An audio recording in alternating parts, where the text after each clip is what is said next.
نحمده ونصلی علی رسولہ الکریم۔ ہمارا موضوع تزکیہ نفس کی اہمیت کے بارے میں۔ میرے بھائیو بزرگوں، اللہ تبارک و تعالی ہم سب کو ایمان کے ساتھ، اعمال کے ساتھ زندگی گزارنے کی توفیق عطا فرما دے۔ جہنم کے بارے میں بات ہو رہی تھی کہ جیسا یہاں اسپتالوں میں کوئی مریض ہو تو ان کا یونیفارم الگ ہوگا، اور اسی طرح جہنم میں بھی لوگوں کا لباس الگ ہوگا جہنمیوں کا، اور بے پردہ عورتوں کا جو لباس اس کے بارے میں ہے۔ کئی مریض ایسے ہوتے ہیں دنیا میں جن کو کپڑے ہی نہیں پہنا دیتے۔ مثال کے طور پر جو لوگ کینسر کے مریض ہوتے ہیں ان کو کپڑے نہیں پہناتے، صرف چادر ان پر ڈالی جاتی ہے، جیسے آپریشن کے لیے مریض کے کپڑے اتار کر رکھ دیتے ہیں۔ اسی طرح جہنم میں بھی ایسا ہوگا۔ جو عورت دنیا میں بے پردہ پھرنے کی عادی ہوگی، اللہ تعالیٰ یہ سزا دیں گے کہ قیامت کے دن اس کی روح کو ننگا کر کر انسانوں کے سامنے گزاریں گے، اور یہ اس کی سزا ہوگی۔ آج مرد کو کہیں کہ تم لوگوں کے سامنے بے لباس ہو کر، تو مرد کو بھی شرم آتی ہے۔ وہ یہی کہے گا کہ زمین پھٹ جائے اور میں اندر اتر جاؤں، مجھے لوگوں کے سامنے شرمندہ نہ کریں۔ عورت میں تو پھر اور بھی زیادہ حیا ہوتی ہے، شرم ہوتی ہے۔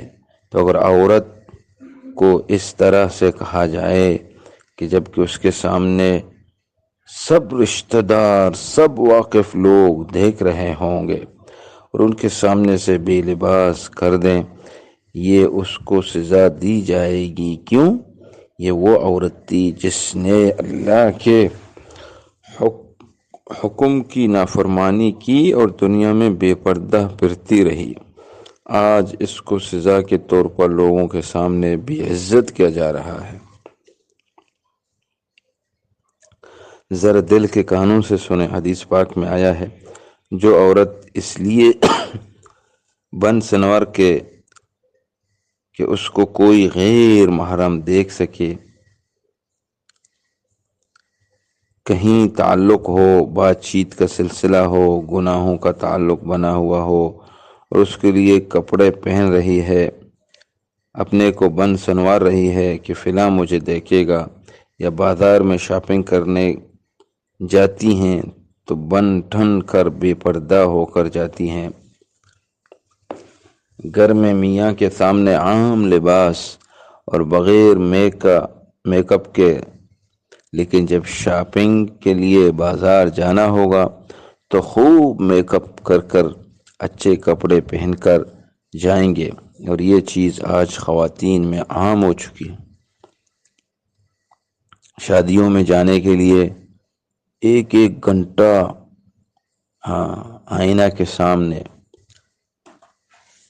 اور انہوں نے کبھی اپنی اس خامی کی طرف دھیان ہی نہیں دیا۔ حدیث پاک میں آتا ہے کہ جو عورت اس لیے بنوار سنوارے کہ غیر محرم اس کو دیکھ سکیں، اس کی سزا یہ ملے گی کہ اللہ رب العزت قیامت کے دن محبت کی نظر سے اس کی طرف نہیں دیکھیں گے۔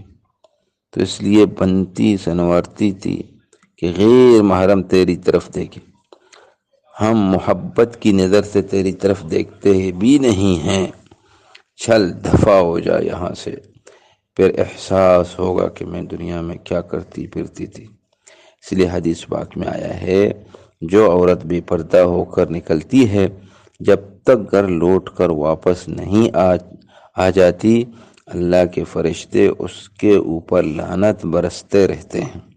تو یہ بھی سزا دی جائے گی. یہ سزا ہے. اللہ ہماری حفاظت فرمائے. کئی مریض ایسے ہوتے ہیں جن کی عقل پوری نہیں ہوتی تو پکڑ دکڑ کر ان کو لے جاتے ہیں. مجنون قسم کے اور پاگل قسم کے مریضوں کے خود اسپتال میں نہیں جاتے بلکہ ان کو زبردستی پکڑ دکڑ کے لے جانا پڑتا ہے. وہاں بھی ایسا ہی ہوگا. کچھ لوگ ہوں گے قیامت کے دن جب ان کو جہنم میں ڈالنے کا حکم ہوگا، اللہ کے فرشتے آئیں گے اور ان کو دھکے مارتے ہوئے جہنم کے اندر لے جائیں گے. ایک تو ہوتا ہے کہ ملزم کو صرف کہہ دیتے ہیں کہ چل بھائی چل جیل میں، اور ایک ہوتا ہے دھکے دینا، یہ بے عزت کرنے کے لیے ہوتا ہے. اللہ تعالیٰ قرآن مجید میں فرماتے ہیں یوم یدعون الی نار جہنم دعا. اب اس آیات کو پڑھو تو ظاہر میں بھی لگتا ہے کہ جیسے دھکے مار رہا ہے. قرآن مجید میں صوتی اثر دیکھیں، یعنی ایک تو معنوی اثر ہے، ایک اس میں آواز کا اثر ہے. تو صوتی اثر دیکھیے. اللہ تعالیٰ فرماتے ہیں یہ وہ مجرم ہوں گے یوم یدعون الی نار جہنم دعا، ان کو دھکے دے دے کر ذلیل کر کر کر ہم جہنم میں پھینک دیں گے. تو جہنم کو اللہ تعالیٰ نے اس لیے بنایا ہے. اچھا، دنیا میں جب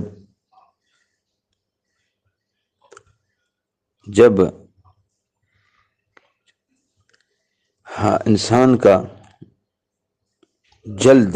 جل جاتا ہے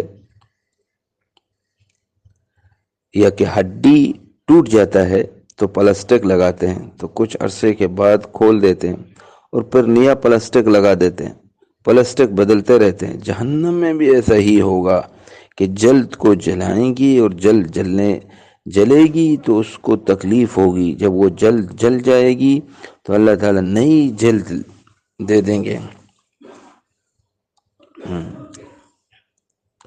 حدیث پاک میں آتا ہے کہ جہنمیوں کے قد و قامت اتنے نہیں ہوں گے جتنے دنیا میں ہیں، بلکہ بڑے ہوں گے. وہ کیسے؟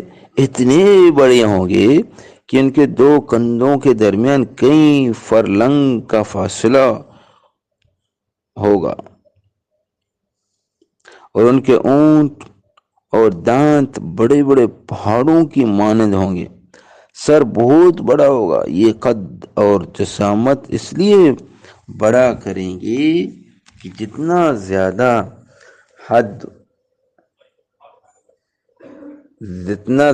بڑا ہوگا، جتنا زیادہ جسم کا ایریا ہوگا، اتنا زیادہ آگ جلائے گی اور اتنی زیادہ تکلیف ہوگی. اللہ ہماری حفاظت فرمائے. اور بعض محدثین نے اس کی تشریح اور لکھی ہے. جیسا ڈاکٹر لوگوں کی تحقیق یہ ہے کہ انسان کے جسم میں جو خون بنتا ہے نا، 119 دنوں کے بعد پہلے والا خون ختم ہو جاتا ہے اور جسم میں نیا خون بن جاتا ہے.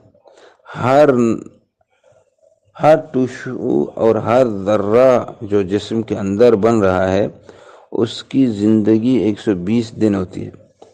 120 دن کے بعد اس کی جگہ نیا خلیہ آ جاتا ہے، پھر 120 دن کے بعد وہ ختم اور پھر اس کی جگہ نیا خلیہ آ جاتا ہے، پھر 120 دن کے بعد وہ ختم اور پھر اس کی جگہ نیا.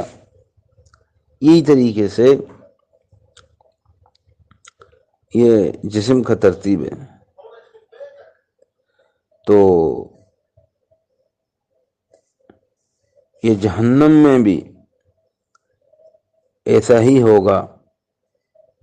اللہ تعالیٰ ساری زندگی کے ٹشو کو اکٹھا کر کر بڑا جسم بنا دیں گے، کیونکہ اس شخص نے ان سارے ٹشوز کے ساتھ گناہ کیے تھے.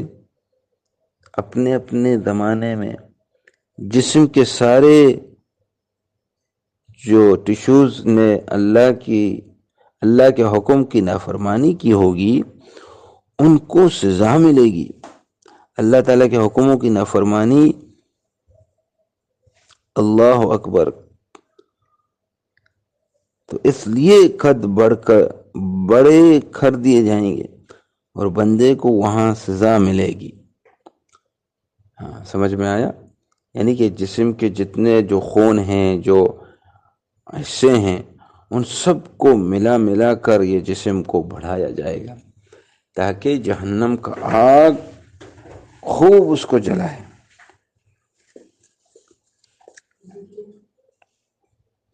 دنیا میں جو دل کے مریض ہوتے ہیں ان کا وارڈ ہی علیحدہ ہوتا ہے، یہ امراض قلب کا وارڈ ہے۔ کیا مطلب؟ یہاں دل کے مریضوں کو ایڈمنٹ کیا جاتا ہے، اس وارڈ میں ہر چیز کا جو مرکز ہوتا ہے وہ دل ہوتا ہے۔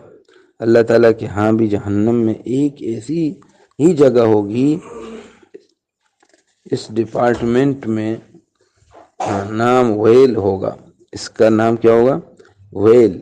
اس ویل میں ان لوگوں کو بھیجا جائے گا جو لوگوں کا دل جلاتے، مثلا کسی کا عیب ڈھونڈتا، لوگوں کو بتانا، اس سے اس کے دل کو تکلیف ہوتی ہے۔